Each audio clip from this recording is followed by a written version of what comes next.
Hi everyone and welcome back to my channel. Today we are diving into a fun and heartwarming story called The Best Teacher I Ever Had by David Owen. If you've ever had a teacher who inspired you, made you laugh, or changed the way you see the world, you're going to love this one. So get comfy, turn up the volume and let's jump right in. Best Teacher I Ever Had by David Owen. Mr. Whitson taught sixth grade science.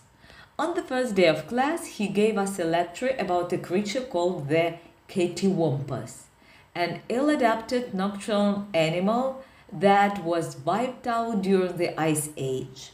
He passed around a skull as he talked. We all took notes and later had a quiz.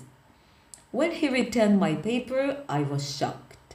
There was a big red X through each of my answers. I had failed. There had to be some mistake. I had written down exactly that Mr.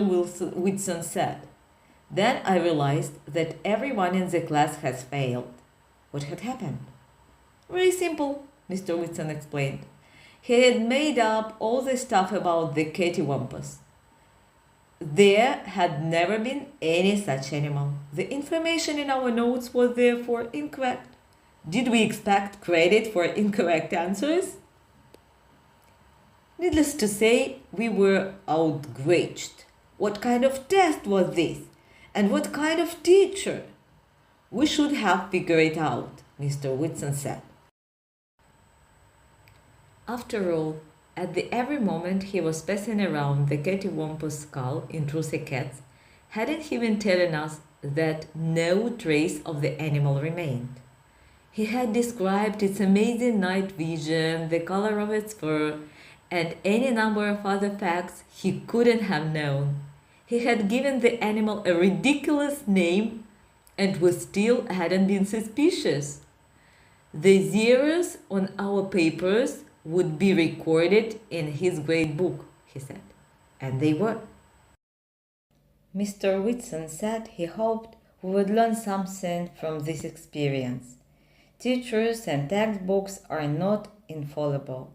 In fact, no one is. He told us not to let our minds go to sleep and to speak up if we ever thought he or the textbook was wrong. Every class was an adventure with Mr. Whitson. I can still remember some science periods almost from beginning to end. One day he told us that his Volkswagen was a living organism. It took us 2 full days to put together a refutation he would accept.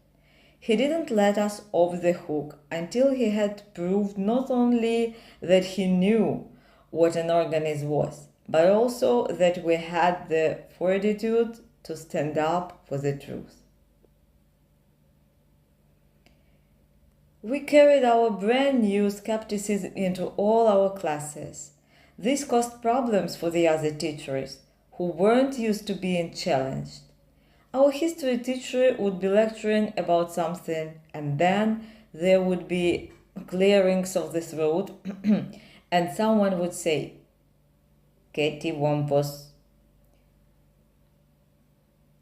If I am ever asked to propose a solution to the problems in our schools, it will be Mr. Whitson. I haven't made any great scientific discoveries, but Mr. Whitson's class gave me and my classmates something just as important, the courage to look people in the eye and tell them they are wrong.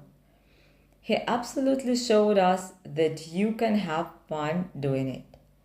Not everyone sees the value in this. I once told an elementary school teacher about Mr. Whitson. The teacher was appalled. "He shouldn't have tricked you like that," he said. I looked the teacher right in the eye and told him that he was wrong.